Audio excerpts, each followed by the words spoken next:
আলহামদুলিল্লাহ, সমস্ত প্রশংসা সে মহান পরওয়ারদিগারের দরবারে যে রব্বে কারীম আমাদেরকে একটি সপ্তাহ পর গুরুত্বপূর্ণ একটি মাসে সুন্নতের পূর্বে মসজিদে আসার এবং বসার তৌফিক দান করেছেন। সেই মহান পরওয়ারদিগারের দরবারে আমরা আনন্দ চিত্তে নতশিরে শুকরিয়া আদা করছি। আমরা সকলে এক বাক্যে সমস্যারে পড়ে নিচ্ছি আলহামদুলিল্লাহ। রসুলের প্রতি দরুদ ও সালাম পাঠাচ্ছে যে রসুল এই মাসে পৃথিবীতে এসেছেন। মাসটির নাম হলো রবিউল আউয়াল। এই মাসটাতে আল্লাহ রসুল পৃথিবীতে এসেছেন মানবতার বন্ধু হয়ে, নাকি মানবতার শত্রু? মানবতার বন্ধু হয়ে তিনি পৃথিবীতে এসেছেন। অবলা মানুষদেরকে, পথভোলা মানুষদেরকে পথ দেখানোর জন্য, জাহান্নামী মানুষগুলোকে জান্নাতি পথে আনার জন্য যে রসুলের এই মাসে আগমন ঘটেছিল, আগমন হয়েছিল, সে রসুলের প্রতি আমরা দরুদ ও সালাম পাঠাচ্ছি। বিশ্বনবী মুহাম্মদুর রাসূলুল্লাহ, সবাই পড়ে নিচ্ছি সাল্লাল্লাহু আলাইহি ওয়াসাল্লাম। এই মুহূর্তে আমি জানতে চাচ্ছি আমার প্রিয় একান্ত আপনজনেরা, আপনারা সবাই কেমন আছেন? আজকে আমরা যে মাসে উপনীত হয়েছি বা যে মাসে জমাতে আমরা উপস্থিত হয়েছি, মাসটির নাম হলো রবিউল আউয়াল। আউয়াল মানে এক বা প্রথম, রবি মানে বসন্ত, তাহলে প্রথম অর্থ হচ্ছে বসন্ত। রবিউল আউয়াল মানে প্রথম বসন্ত। তো রাসূল সাল্লাল্লাহু আলাইহি ওয়াসাল্লাম এই মাসেই পৃথিবীতে এসেছেন। রসুলের জীবনের উপরে যতগুলো কিতাব পাওয়া যায় তার মধ্যে একটি কিতাব, অথেন্টিক একটি কিতাব, তার নাম হলো আর রাহিকুল মাখতুম। কি বললাম? আর রাহিকুল মাখতুম। এই কিতাবের মধ্যে কিতাবের লেখক লিখেছেন আল্লাহ রসুল পৃথিবীতে এসেছেন 9 রবিউল আউয়ালে। কত বললাম? 9 রবিউল আউয়ালে। কিন্তু আমার সোনার বাংলায় আমরা পালন করে থাকি 12 রবিউল আউয়াল। তো যাই হোক, ওইটাও উন্নতর রয়েছে, কিন্তু সবচাইতে মজবুত যে তারিখটা বিশেষ আলোচনা সাপেক্ষে পাওয়া গিয়েছে সেটাই হলো 9 রবিউল আউয়াল। কিন্তু 12 রবিউল আউয়াল এটা কিন্তু ফেলে দেওয়ার মতো না। এটাও অনেক ফুকাহাগণ, তাবেঈগণ, তাবেঈগণ তারাও এটাও কি বলেছেন? সঠিক বলেছেন। কেননা এখন থেকে প্রায় 1450 বা 1500 বছর পূর্বে এই ঘটনাগুলো আমরা জানি এবং চর্চা করি। আপনারা সবাই জানেন রসুল এই পৃথিবীতে এসেছে সবচাইতে নিম্ন বংশে নাকি সবচাইতে উঁচু বংশে? আমার সাথে কথা বলেন, সবচাইতে নিম্ন বংশে নাকি উঁচু বংশে? সবচাইতে সম্ভ্রান্ত একটি বংশে তিনি পৃথিবীতে এসেছেন। সেই বংশের নাম কুরাইশ বংশ। তিনি কুরাইশ বংশে এসেছেন। আল্লাহ রসুলের পিতারা ছিল 5 ভাই। অনেক কিতাবে অনেক মতান্তর রয়েছে, কিন্তু আমরা যতটুকু জানি বুঝি আর রাহিকুল মাখতুম কিতাবের মধ্যে লেখা রয়েছে আল্লাহ রসুলের চাচার সংখ্যা ছিল 4 জন। একটা হলো আবু লাহাব, আরেকটা হলো আবু তালিব, আরেকটা হলো আমির হামজা, আরেকটা হলো আব্বাস রাদিয়াল্লাহু তাআলা। এই 4 জন আল্লাহ রসুলের কি চাচা। আর আবু জেহেল এটা হলো পাড়া সমন্দা চাচা, গা সমন্দা চাচা, এলাকার চাচা বলে যেটা বলা হয়। আল্লাহ রসুল সাল্লাল্লাহু আলাইহি ওয়াসাল্লাম যখন আমিনার গর্ভে মাত্র 3 মাস বয়স, মা আমিনার গর্ভে মাত্র 3 মাস বয়স, সেই সময় আব্দুল্লাহ মৃত্যুবরণ করেন। তারপরে একে একে পর্যায়ক্রমে তিনি যখন পৃথিবীতে আসলেন, তিনি এসেছেন কোন ওয়াক্তে, কোন সময়? সময়টা হলো শবে সাদেকের সময়, ফজরের ওয়াক্তের ওই মুহূর্তটাই তিনি কি পৃথিবীতে এসেছেন। বলেন সুবহানাল্লাহ। তিনি পৃথিবীতে এসেছেন। আমাদের কিন্তু মায়ের যে গর্ভের ভিতরে একটা লাড়ি থাকে, এই লাড়ির সাথে কিন্তু আমাদের লাভিটা কিন্তু অ্যাডজাস্ট করা, দেখেছেন কিনা আপনারা জানি না, কিন্তু আল্লাহর রসুলের কোনো লাড়ি কি ছিল না, আমিনার গর্ভের সাথে কোনো অ্যাডজাস্ট ছিল না, তিনি নাড়ি কাটা অবস্থায় পৃথিবীতে এসেছেন। বলেন সুবহানাল্লাহ। আমাদেরকে মুসলমানি দিতে হয়, আল্লাহ রসুলের মুসলমানি এক্সট্রা করে দিতে হয় নাই, তিনি পৃথিবীতে এসেছেন। মুসলমানি তো গর্ভে থেকেই কি দেওয়া অবস্থায় ছিল। বলেন সুবহানাল্লাহ। ফাতেমা বর্ণনা করেন, ফাতেমা বলেন, মুহাম্মদ যখন জন্মগ্রহণ করে আমার কোনো কষ্ট হয় নাই। বলেন সুবহানাল্লাহ। আর যে কষ্টটা যারা মা আছেন বা যারা মা হয়েছে একমাত্র তারাই বলতে পারবে প্রসবের কি যন্ত্রণা, কি কষ্ট আপনি আমি পুরুষ মানুষ বুঝতে পারবো না। এর যে কত কষ্ট একমাত্র একটা নারীই বলতে পারে। একটা সন্তান জন্ম দিতে কতটা কষ্ট হয়, কতটা রক্ত প্রবাহিত হয়। আপনাকে আমাকে জন্ম দিতে আপনার আমার মার কিন্তু প্রায় 1 বালতির মতন রক্ত বের হয়ে গেছে। অথচ আজকে আমার দেশের মানুষেরা কি করে? মাকে দেখতে পারে না, পিতাকে দেখতে পারে না, অথচ তার মাধ্যমেই কিন্তু এই পৃথিবীর সৌন্দর্য আপনি দেখতে পাচ্ছেন। আর এই মাই আপনার দুশ্মন হয়ে দাঁড়িয়েছে।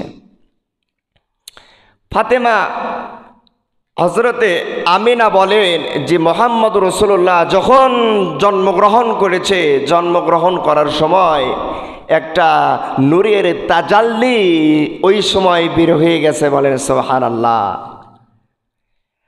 আমার প্রিয় একান্ত আপনজনেরা, গভীর মনোযোগ দিয়ে কথাগুলো শুনতে হবে।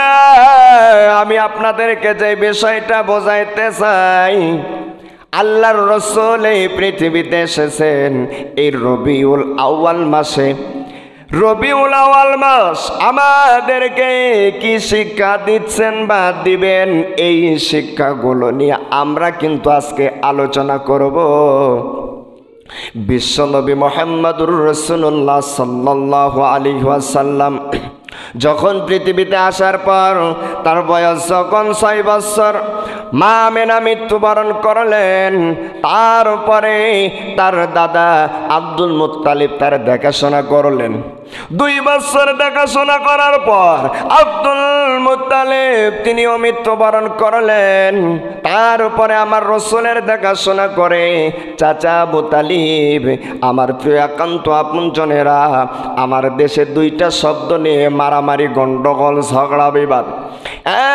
1 নম্বর শব্দ হলো মিলাদুন নবী, আরেকটা হলো সিরাতুন নবী। এই বিষয়গুলো আজকে আমরা পরিষ্কার রূপে জানবো।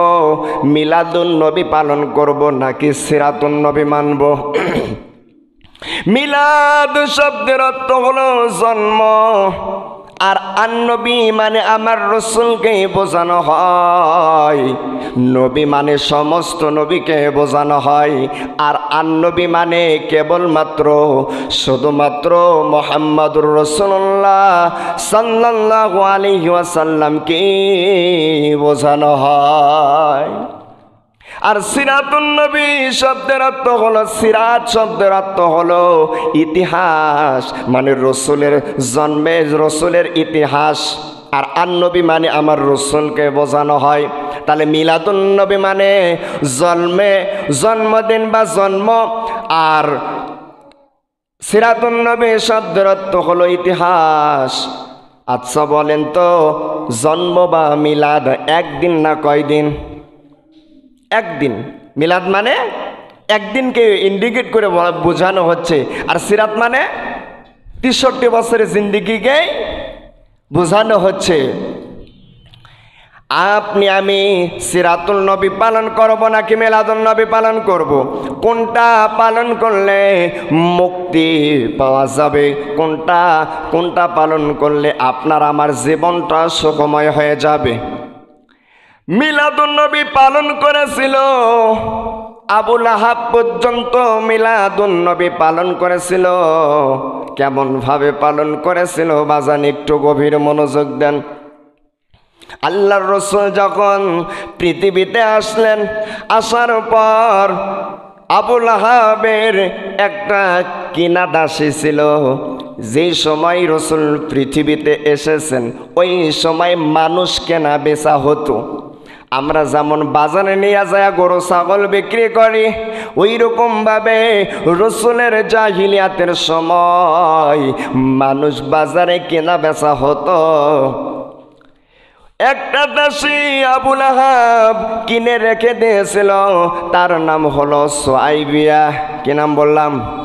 সুয়াইবিয়া নামক একটা দাসী আবু লাহাব কিনে বাড়িতে রেখে দিয়েছিল। তার প্রয়োজনীয় কাজকর্মগুলো করে দিবে, তার প্রয়োজনীয় সমস্ত নিয়ম নীতিগুলো মেনে নিবে। এক কথায় পার্সোনাল গার্ড, এক কথায় দাসী যাকে বলা হয়, এই দাসী কিনে নিয়ে রেখে দিয়েছিল।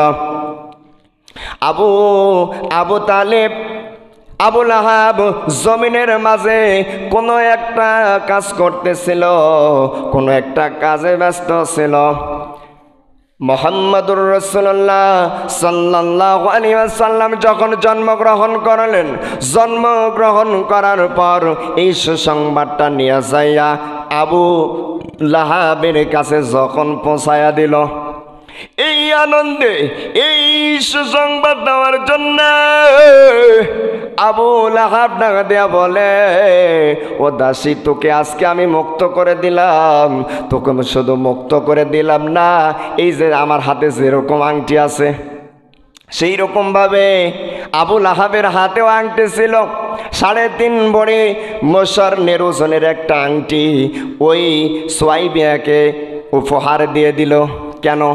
সুসংবাদ দেওয়ার জন্যে, এই খবরটা নিয়ে যে দিল এই জন্যে আংটি সহ একটা কিনা মানুষ মুক্ত করে দিল।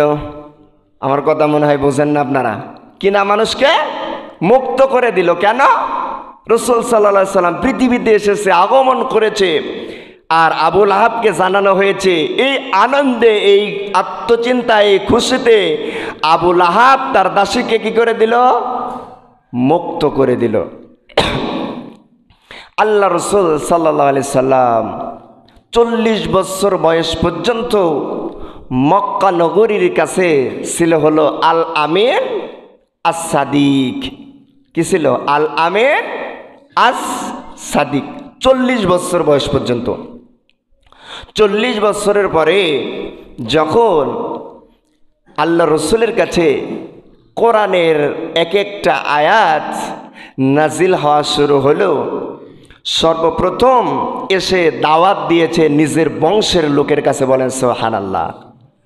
কেননা ঘর যদি ঠিক না হয় তাহলে কি এলাকার মানুষ ঠিক হবে? যে নিজের ঘরে ঠিক করতে পারে না, আর এলাকার লোকদেরকে কি বুঝাইতে আসছে, বলতে আসছে। এই জন্য কি নিজে ঠিক হতে হবে, নিজের ঘরের লোক ঠিক হতে হবে, তারপরে দাওয়াত পৌঁছাইতে হবে।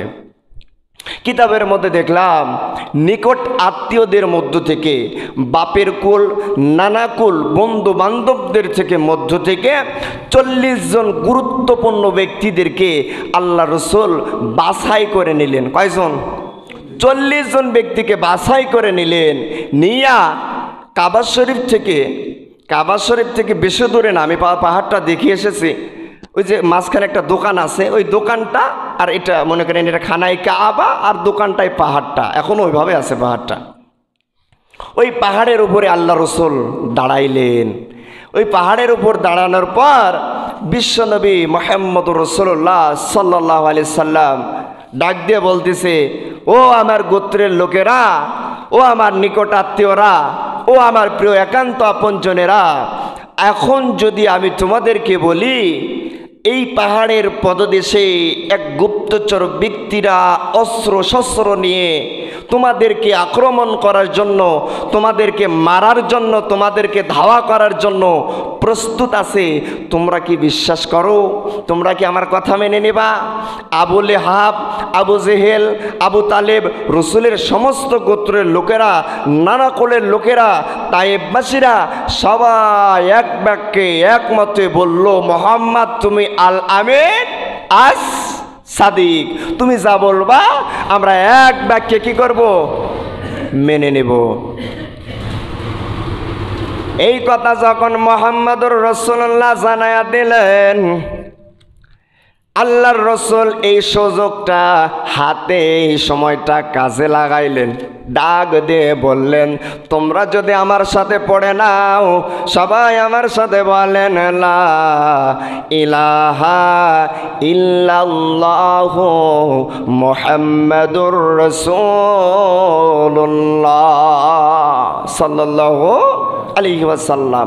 তোমরা যদি লা ইলাহা ইল্লাল্লাহ একমাত্র সাক্ষ্য দিতে পারো আল্লাহকে এবং আমাকে রসুল হিসাবে গ্রহণ করে নিতে পারো, এখন যদি তোমরা আমাকে মেনে নিতে পারো, তাহলে কাল কিয়ামতের ময়দানে কঠিন আযাব থেকে তোমরা বাঁচবা।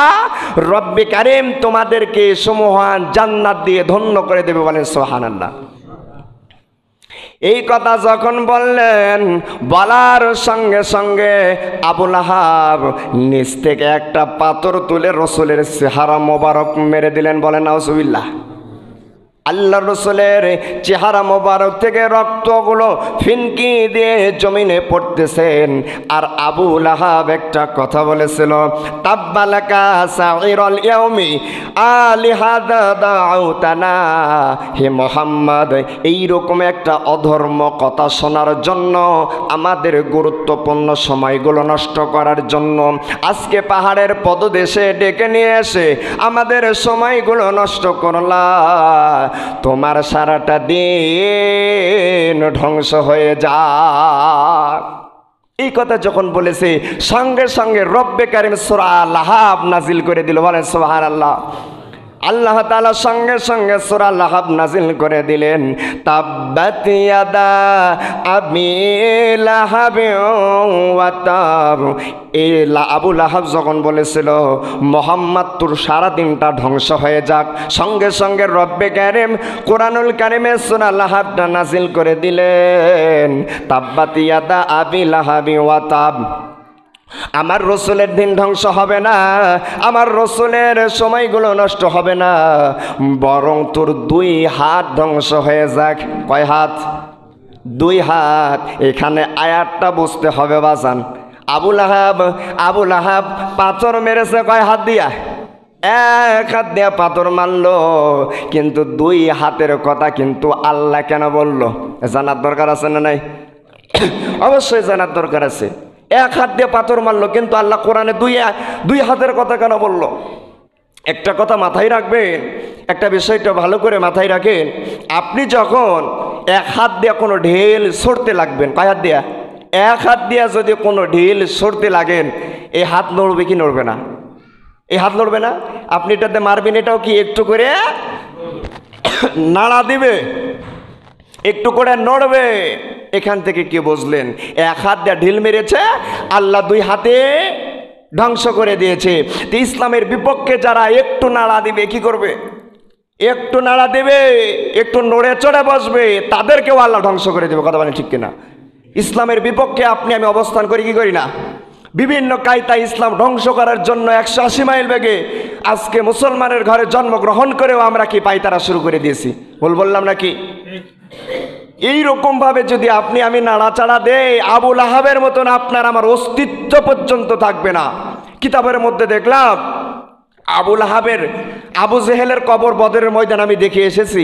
আবু জেহেলকে যতটা কষ্ট দিয়ে আল্লাহ পৃথিবীর মায়া ত্যাগ করিয়েছেন, তার সে জঘন্যতম শাস্তি দিয়ে আবু লাহাবকে দুনিয়া থেকে বিদায় করে দিয়েছেন। কেন? তার কারণ একটাই খুঁজে পাওয়া যায়। তার কারণ হলো একটাই, তিনি ইসলামের বিপক্ষে অবস্থান করেছিল। আবু জেহেল যতটা ইসলামের ক্ষতি না করেছে, তার চেয়ে বেশি ক্ষতি করেছে আবু লাহাব। কেন, কিভাবে? রাসূল সাল্লাল্লাহু আলাইহি সাল্লাম যতগুলো ভালো ভালো কাজকর্মগুলো, যতগুলো মানুষদেরকে ইসলামের দাওয়াত দিয়ে নিয়ে এসেছে, প্রত্যেকটা কাছে কাছে বাগড়া দিয়েছে।